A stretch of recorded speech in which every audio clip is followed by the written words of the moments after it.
Alrighty, let's get started. So thanks so much for making some time to join us today. We should have probably promoted the series of the last 3 months as a 4-part series because it really makes so much sense to probably have this as the last topic for that group of event registration. And that is looking at the post-event experience that you're wanting to deliver. So today's topic, planning an optimal post-event experience, will walk us through some ideas and suggestions and tips to help you make the most out of that. So my name is Derek Bell. I'm the Director for Customer Success and Marketing at Marketing Cube, and I'm assisted today by Jason O'Donnell, one of our account directors. So Jason will be helping with the Q&A and also with chat. So please, again, feel free to use those functions should you have any questions. We will have a Q&A at the end as well, so always happy to hear questions. Something I'd like to ask your help with, if at all possible, is we have a survey we'd love to get your feedback on and some thoughts on. So if you do have your mobile device, you might be able to go ahead and scan that QR code and work your way through that, perhaps, if you want to. We'll show you the QR code again at the end of the session today, but would appreciate it if you could provide us with some feedback. That would be fantastic. So the first thing we want to do is go through questions and answers that were submitted at the point of registration. This month, we only had one question submitted, and that was from Vicky in Auckland, New Zealand. And I think Vicky's on the line with us today. So Vicky says, when's the optimum time to send follow-up communications? And is it best to split into 3 groups, attended, registered, not attended, and did not register, or is there another configuration or grouping? So look, Vicky, great question, and certainly on topic for what we're trying to do today. So yes, absolutely. So the typical segmentation, I suppose, of that group is definitely the thank you for attending or the sorry we missed you group. Something that you may want to think through as an option for that second group is, while those who attended, you may have presentations and other things you'd like them to access. Of course, maybe you give those people complete access to that information, so they go from the email directly to PDFs to download presentations and other documents that you might have. However, for the people that didn't attend, so the no-shows, these are people who have registered but failed to attend, maybe you put them through a gate or a form in order to access that information, where you can ask a couple of questions, which I think is, personally, I think is very appropriate. I mean, it is an exchange of value, an exchange of information, and if you simply send them straight through to the keeper, you're not getting anything really in return for that. So it seems like a fair trade to ask those people to potentially answer a few questions to help you build your profile information of that particular person. Then the third group that you mentioned as well is to think about the people that you invited but didn't actually register. And you could argue that that group could actually probably be broken down into a few subsets, which you may want to approach differently. Now, with those people who completely ignored the email and had no engagement whatsoever with any of the assets, maybe it's best to leave that group to the side, one suggestion. But the other one is to potentially look at those people who clicked on those invitations. So that's easily created. You can easily do that within segments, identify those people who clicked on any of the invitation assets, but then did not fill in the form to actually register for the event. They could be an interesting group to target, expressing however you want to, whatever words come to mind or you think are appropriate, but again, potentially giving them access to some of the information, and again, probably putting them through a form in order to access the different content from the event. Always good to maybe share comments from people about the event, any quotes you may have received, any tweets or social posts that you might want to be able to repeat. And of course, photographs. People love photographs. So if you've got photographs, if it's an in-person event, then take some photos and potentially share those as well, so people get an idea of what they missed out on. Maybe include some photos of the food as well as the catering. As I said, Vicky, totally on topic for today's user group, and we'll explore those questions you've asked along with a few more as we move through today's session. So let's take a closer look at the agenda and look at what we promised you that we would talk about. So welcome and introduction, we're kind of there right now. And next thing we'll do is begin with the end in mind and look at event objectives and really understand what the objective of the event is, because in reality, that event objective is really going to shape some of those post-event communications as well. Then we'll look at some Eloqua tips to drive post-event campaigns, and also look at your Eloqua engagement data, which will help shape those post-event campaigns. And we will have, in relation to release 21D, information becomes available at 2 a.m. this Thursday, our time here in Sydney. So we don't have too much to share at this stage, but we will have, and we'll probably put some in the blog that we do each month that associates with this. So we'll get that information out to you. So if we look at running any type of event, it's probably going to fall into a range of categories as to what your objectives are. But if we look at the standard flow of events, and this really follows on a little bit from what we've looked at over the last 3 months, looking at different event registration type of exercises. So your pre-event campaign is going to look something like this, with a range of invitations that are being sent. Now, of course, I'm focusing primarily there on Eloqua and emails, but of course you could probably add website to that as well. You may have business partners or channel partners as well that may be promoting the event across their websites, or even in some of their communications, all driving people essentially to your registration page. Then at some stage, the event actually takes place. And then, of course, the post-event communications take place. So now the basics that you're probably going to look at are those ones that Vicky mentioned earlier, which is the thank you for joining us and sorry we missed you. So probably at least those 2 groups. And then, of course, that 3rd group that we talked about as well, that Vicky raised. So that's kind of the basics of what we're looking at. And what we're really trying to focus on today is that post-event campaign section. Okay, so what is your event objective? So having thought this through and discussed it with the team internally, I kind of came down to probably there are 3 underlying objectives in relation to what why are you putting on an event? What's the purpose of that event? So the event's one objective I would suggest to you is to progress an already identified buyer further in their decision-making process. And we might also call that sales acceleration. It's not about inviting the entire database to every single event. It's about looking at very targeted lists of people who you know are in a decision-making process. Now, this could be a university student, this could be a channel partner, it could be an end consumer, it could be a whole range of different people. But at the end of the day, the objective of your event is to progress that identified buyer further in their decision-making process. Another potential objective would be to educate attendees. So that may be the pure intent is to educate. Now, this could be a mix of prospects, it could be partners, it could be advisors if we're in the financial services space, prospective students, or even customers. Now, of course, if customers are attending, if we're really honest, it's probably about a cross-sell, upsell opportunity. But at the end of the day, the objective is to educate people in relation to that event. And then finally, the social event. Okay, so with Christmas approaching, we can probably put Christmas parties into this option or into this category. And those social events, building brand loyalty is probably the primary objective. Now, there will be those in the business who probably want to tie ROI to absolutely every expenditure, and I'm not sure how you apply ROI necessarily to a social event, but attribution is probably going to be one of the key things that you would need to do to understand the effectiveness of all of these. So how do we measure? How do we measure the effectiveness of these various objectives in the context of the campaigns?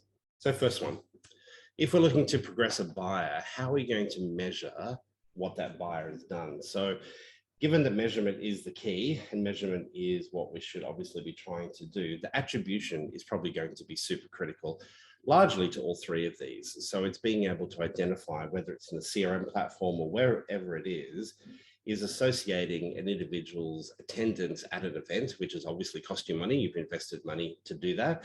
So there's a dollar value attached from an investment point of view. And then if there's opportunity management taking place within the CRM platform, it's about linking the campaign, the individual to that opportunity, which will then help from an ROI point of view. Now, the brand loyalty exercise is probably a little bit harder, but maybe it's more of an NPS type of exercise. Maybe it's a thumbs up, thumbs down. Did you enjoy the event? Yes or no? Something as simple as that to give you a rough idea of some suggestions. So one of the key things we want to do, so keeping in mind our whole context or our whole frame of reference today is that post-event communication. So in order to really enrich that post-event communication and to get the most out of it, we need to have as much data as we possibly can. And so gathering that data along the way becomes really important. And that starts probably Well, I mean, it's something that you're always doing. So that's one thing you've got up your belt. Then the next part is when we focus on those initial invitations and we drive people to a registration page. So we can do what we've always done and ask the questions that we've always asked. And if you're using progressive profiling or even auto-populating forms, then those forms will largely pre-populate and people will simply register. And so an opportunity to learn more about those people at that particular point has been lost because we've simply done as we've always done. So the goal here is to not do as we've always done, but to innovate and think a little bit better, a little bit harder in relation to what we could do. So webinars are a little bit unique, and over the last 18 months, I think most of us have realized that the information that we can gather via webinar is probably a little bit different than it is from an in-person point of view, and possibly quite richer. Both have their strengths, whether it's an in-person event or a webinar, but both can deliver quite different outcomes from the information that you're able to gather. Now, registration forms, website activity, and generally overall digital body language can also provide a level of insight. So you can use that information to better segment your audience to start with. So before you even send out the invitation, so defining your audience, understanding who they are, making sure the event and the invitation is as relevant as possible, but also consider ways to engage registrants prior to the event. So think about that period between, yes, they've registered, but the event is still yet to take place. Are there ways that you can help them to share more information about themselves? Now, the universities do this really well. So as we look at several of our university clients, what they do is invite the prospective students to register for an open day. And actually, if you have a look on our homepage, there's an example there from one of our university clients. It's a short video that you might find interesting to watch. So essentially provide a tool for the prospective student to select what it is they want to do on the day. So which sessions do they want to attend? Now, all of that information obviously is tremendously valuable because it provides you with a level of insight about the interests of that individual over simply just coming to campus. Because you can imagine on campus day, that's a whole different experience. People register and then they simply rock up at campus and they start walking around campus, etc. But there's that whole period in between from registration to actually attending that gives you an opportunity to either gather more information about the individual and then do something with it before the day. And so what one of the universities have done there is actually present them with their personalized schedule for the day. So as they select the different sessions, they can then come back into the website, log in again, and they can see their schedule right in front of them with all the different sessions that they're wanting to attend. I've certainly seen, Oracle have done similar things with apps where you can, once you've registered, you can look at the schedule, etc., and start to map out and plan the sessions that you want to attend on that particular day. So all of that information is tremendously valuable and will obviously help you deliver much smarter post-event campaigns. So in the university world, you don't want to send an email to someone about studying law if they didn't attend anything to do with law. They were doing everything around medicine or journalism or teaching, for instance, whatever it might be. So we can be far more relevant in our post-event communications because of the content that we're able to capture beforehand. So the additional profile or intent questions should really be added to things like surveys.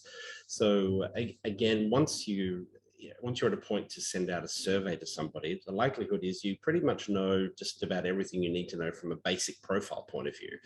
So perhaps the approach there is to ask them their email address, maybe simply confirm other details, and then throw some other questions in there.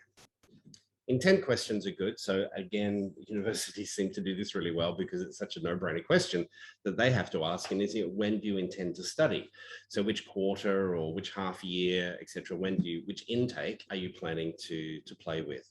And so those intent questions become really valuable because they help in relation to future campaign planning and looking at nurture programs or campaigns potentially leading up to the point that that person may be planning to submit their application. And we can do the same thing in the B2B world, whether we're looking at, is there a deadline in place to make a decision in relation to a particular product or service? Is there budget available? Those sorts of questions. In the context of what you're doing, obviously, and the type of event that you're running, you want to make sure that they're not completely irrelevant, that there's some context behind them. But those intent questions become really valuable. The other point I've made there is to look at where that data is going to be stored. So some of the questions that you will ask will be core questions that probably belong on the Eloqua contact, which is helpful. So remember, that's a one-to-one relationship versus a custom object where you can store information gathered over time. So if somebody changes their mind from 6 months ago, then in the custom object will have their most recent expression of interest in a certain topic, but you'll also have what they said 6 months ago. So the custom object can be helpful to help you store that information. And think of it also as perhaps the right place to store more bespoke type of data that is very event specific and not really appropriate to be stored on the contact. Okay, so just to revisit, this is the standard event campaign that we showed you earlier. And if we take away all the busyness there and just focus on those two pieces, we're looking at an in-person event, hence the building. And some of the aspects of you running an in-person event, the way you go about it is going to be a little bit different than if it was a webinar, obviously. So you have a known digital profile for many people in your database. Of course, part of the exercise of any event is potentially to increase or get a net new increase of individuals, so fresh contacts into the database. But what you know about them already, use that information to tailor the invitation experience. Use progressive profiling when you're presenting forms for people to register, and think about those questions that you want to ask, and think about the relevance of those questions to your post-event campaigns. How are those responses going to help you build smarter post-event campaigns? So post-event surveys are a no-brainer, and we saw by the survey results, a lot of you guys are doing those at the moment. I question, though, sometimes the questions that we ask on those post-event surveys and potentially the value of some of them. It's lovely that people enjoyed the venue. It's lovely that they enjoyed the catering. The one I always love is, was the speaker, and maybe because I'm a webinar presenter, I don't like this one, but I've never liked this question, in relation to critiquing the speaker. I mean, what are you going to do if everyone rates the person as a 1 out of 5? Are you going to fire them? Are you never going to let them speak again? I'm just not really sure what you're going to do with that particular piece of information. Maybe you just don't invite them to speak at an event again, but I'll leave you to figure that one out. Now, from a webinar point of view, much of the registration process is obviously very similar to the in-person event. We're sending people to a form and we have information that we can gather. One of the big differences, though, from a webinar point of view, and it will depend on the platform you're using, and here I'm using On24 as an example. So the ability that On24 has to capture a massive amount of data and easily have that information flow back into Eloqua to a custom object is probably a little unparalleled against some of the other platforms that, we use Zoom, but Zoom doesn't have that level of functionality. It's suitable for what we do here, I think, in relation to the user group, but the On24 platform gives you so much more. And certainly some of our university clients and financial services clients, and actually in the legal industry as well, are finding that On24 is certainly a rich experience and enables you to find out so much more. So what you've got there, essentially, if you've attended an On24 webinar, you have a screen in front of you where you'll have a talking head, i.e. me, for instance. Then you'll have another window that has the slides in it, for example. And it's kind of like this desktop space where you can then also present to people links to PDFs where they can download information, for instance, on relevant topics. You may have already built into that screen also a little survey. So at any point that people want to do the survey, they can do the survey. And so their engagement or lack of engagement with those various things that you're presenting in front of them is all captured. So when they hit the link to download the PDF, we don't need to ask them who they are because we already know who they are.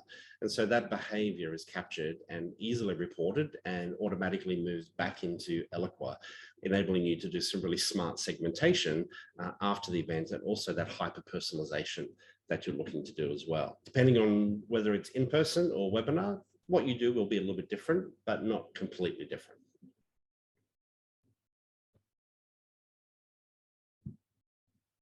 Yeah, so I don't know if you all knew, I was never crystal clear that this was a Benjamin Franklin quote, but it seemed pertinent to what we're talking about today.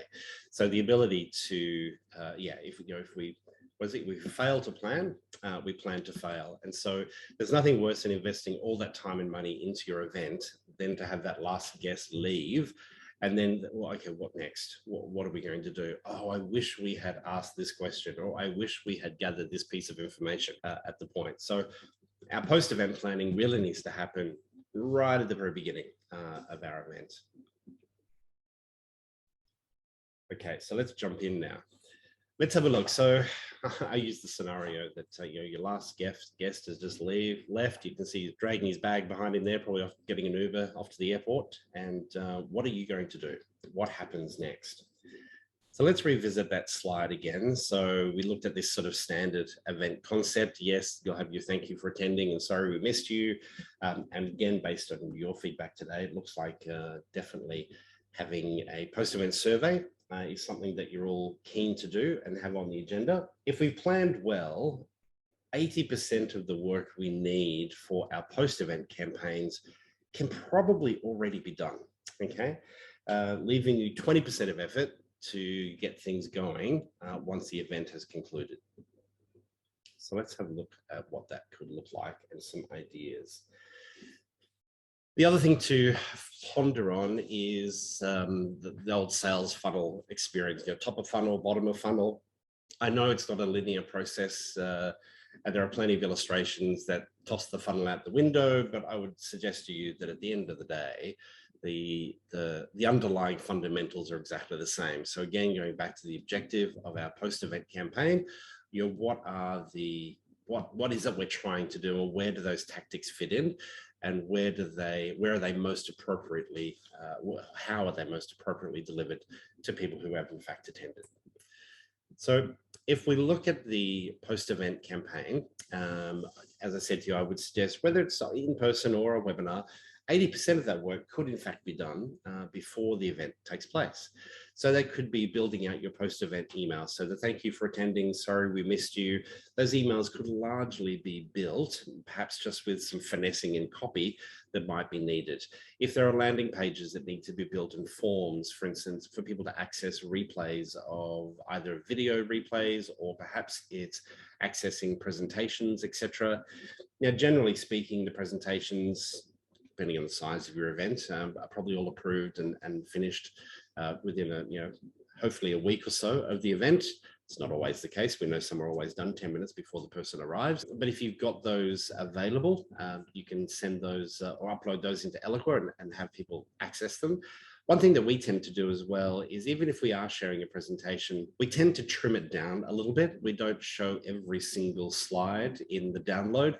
The reason for that is that sometimes a slide, well, my logic has always been around presentations that the slide is there to enhance what the presenter is doing. The slide is not there to give all of the answers. You may as well publish a book if that's the case. So sometimes we will trim down some of those slides, so not absolutely everything is provided. But the point being here, with your post-event campaigns, that maybe 80% of the work can be done before the event even kicks off, so that when it does finish, you've just got that 20% left to do in order to get those post-event comms out as quickly as possible. So some ideas to continue the engagement. So what I've done here is tried to just bullet point some suggestions and ideas. And this goes back a little bit to those questions that I asked you. I was curious to see some of the different responses here. So the sharing of event highlights, I think, is a really good one. And that one can be done not just in an email, but also think about it from a blog post point of view as well, which is also one of those bullet points you can see about halfway down the page there. Giving back to guests can be a good one, and I've got an example. We'll explore some of these here in just a moment for you as well.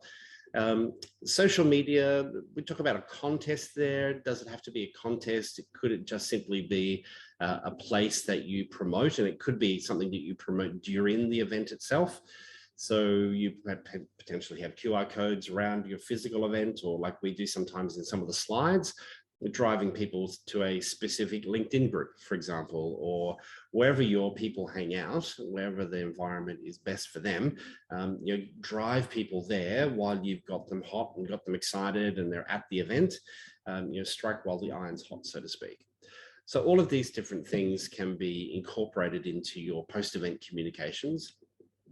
The event-only offers kind of does feel a bit B2C, but in some cases that might be where you're at, and that's absolutely fine. But sometimes you may want to limit something special to the event.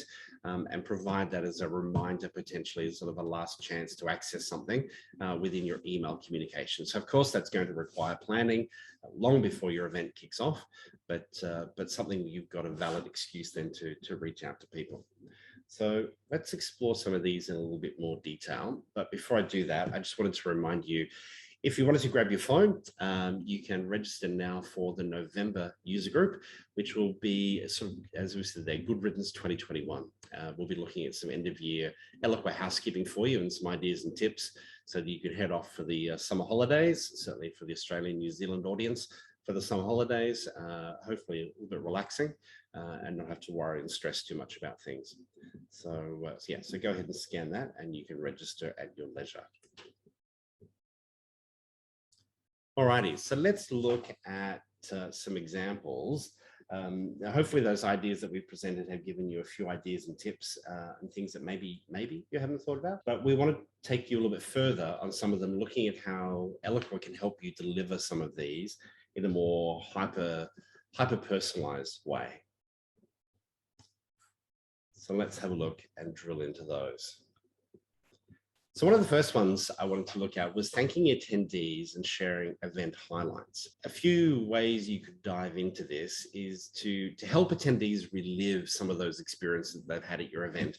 And if it's an in-person event, then certainly video snippets of the event, your photographs, all those sorts of things can really help to get people engaged, to remember the fun time they had, remember the information that they had, or maybe review what they've missed. So depending on the size of your event, maybe it just wasn't possible for them to get to every single session. So it could be that during those post-event communications, you're able to present to them maybe what you know that they did and what they've specifically expressed interest in, but then use that communication as an opportunity to say, look, you may have missed some of these other sessions. You know, here's links to different presentations, video snippets, etc., blogs, and so on and so forth. One of the key messages though to get across here is to really personalize those messages using your attendee data. So depending on the amount of data that you're collecting, it may simply be that you know that they attended, that might be it. But you also probably have in the background knowledge about, are they an existing client? Are they a prospect? If they're a current client, you know, what products and services do they have? Are there cross-sell, upsell type opportunities that would be available there as well? But go ahead and tailor those highlights based on what you know about the attendee and what they've expressed interest in. Again, I need to feel like I'm repeating myself here, but if you get a chance, go to our homepage and have a look at the video that you'll see there from the team at the University of Auckland. They did a tremendous job at this very step right here in linking these post-event communications very specifically to people based on their expressed preferences. And implied as well, from what I understand, but certainly their expressed preferences. A lot of that information captured while using the On24 platform. So have a closer look at that, and I think you'll get motivated. Yeah, so this list of questions. So how did they enjoy the individual workshops? How did they rate the clarity of the speaker? These are kind of the basics, right? These are the ones I was referencing earlier. So did they enjoy the food? Look, it's wonderful that they enjoyed the food. Look, if they didn't really enjoy the food, I'm pretty confident they're probably going to tell you on the day, or they're going to tell their account manager, who I'm sure will get that information back to you. So I don't know, I dispute the value of even asking some of those questions. Did you like the venue? Well, I'm sure you're not holding it in a fallen down tin shed at the back of Burke. I'm sure you're holding it at a decent location. So again, you know, I don't know. I'm not sure what the value is of asking those questions when there are probably much better questions that you could ask people in place of some of these questions. So what are those? That means I need to probably come up with some suggestions, right? So based on what you learned today, how likely are you to consider XYZ product or service? How would you rate the product or service? So you could potentially deliver that question to someone who you know is already using a particular product or service, or a customer, for instance. Now, from a hyper-personalization point of view, as these emails go out, or even as they reach your landing pages, why not hyper-personalize it with, would you like to speak with your account manager? And actually put the account manager's name into that communication. So whether it be the email or the email and on the landing page. But at the end of the day, you probably want to drive those people back to the account managers in the B2B space From an education and university point of view, you probably want to direct them to the admissions team or potentially to student advisors or whoever potentially made the presentation. But have a think through that. Don't just be generic in that whole post-event survey type of scenario. Think through how you could better ask some questions that will actually, hopefully, deliver a little bit more value than, did you enjoy the souffles? I'm sure the souffles were lovely, but I'm not sure how that's really going to help you progress the buyer any further. One other of those suggestions was to give back to guests to improve post-event engagement. Tip here probably is to provide something of value, or maybe consider sponsoring a charity. So again, this is going to provide you or mean that you need to focus a little bit earlier and do some planning, right? But at the end of the day, attendees did you a huge favor by attending. And so if you want to extend that gratitude, show them that you really appreciate them by giving them something of actual value. Now, in the B2C world, this is probably easier because you could give them a 20% discount voucher next time they're at the online store. Now, of course, if you're selling multi-million-dollar services, then you can't really do that. That's not really quite how it works. But I'm sure you know your audience, you know what would be perceived as value. So it could be something that is either low cost or of minimal cost to you as an organization, but has a perceived high value for the person who may receive it. Now, of course, you may segment and slice and dice up your attendee list as to who you extend these things to, but certainly something to consider. The notion of combining a not-for-profit or charity organization with your event certainly does a lot of feel good. It's certainly a worthwhile thing to do.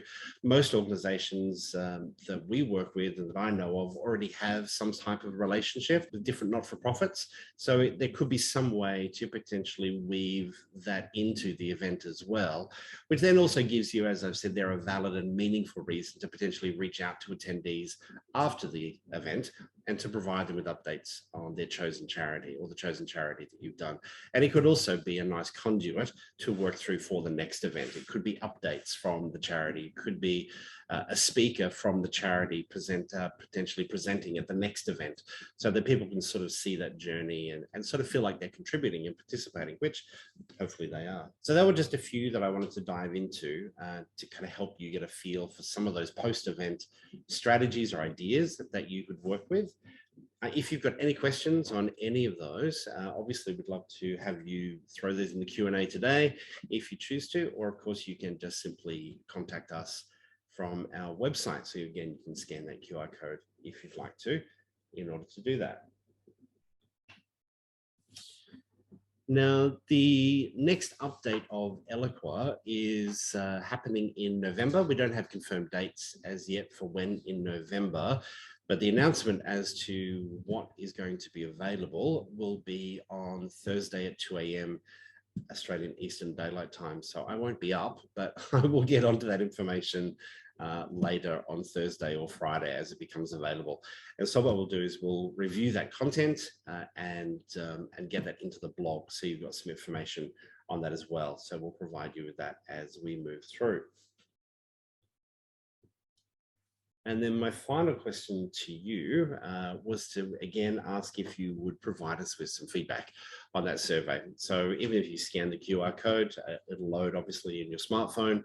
You can either send that URL to your desktop or simply take it in the mobile, whichever is easiest for you. But some of the questions we wanted to ask there was in relation to face-to-face events. So as we move into 2022, is there interest from people to attend those? And I appreciate the geography for some will make that a challenge, but we would love to do that. It was something we had planned to do 18 months, 2 years ago, but then the world changed.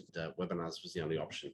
So we'd love to sort of get some feedback from you as to how much of an option that is, and is that something that we should potentially explore with you as well. But with that being we've finished quite early today. I was expecting more questions, to tell you the truth, but we've not really had that many questions. If you do have any, I would love for you to drop those in the Q&A session, through Zoom, and we can go through those with you. But if not, I will leave you to the rest of your day. That's like seriously 20 minutes early. So I've given you 20 minutes back. Hopefully you enjoy that extra 20 minutes, or maybe it's early lunch for anyone. But thank you very much for joining us. We appreciate you making some time, and we'll have some details to you on the blog within a week or so. Thanks very much, everybody. Have a great day.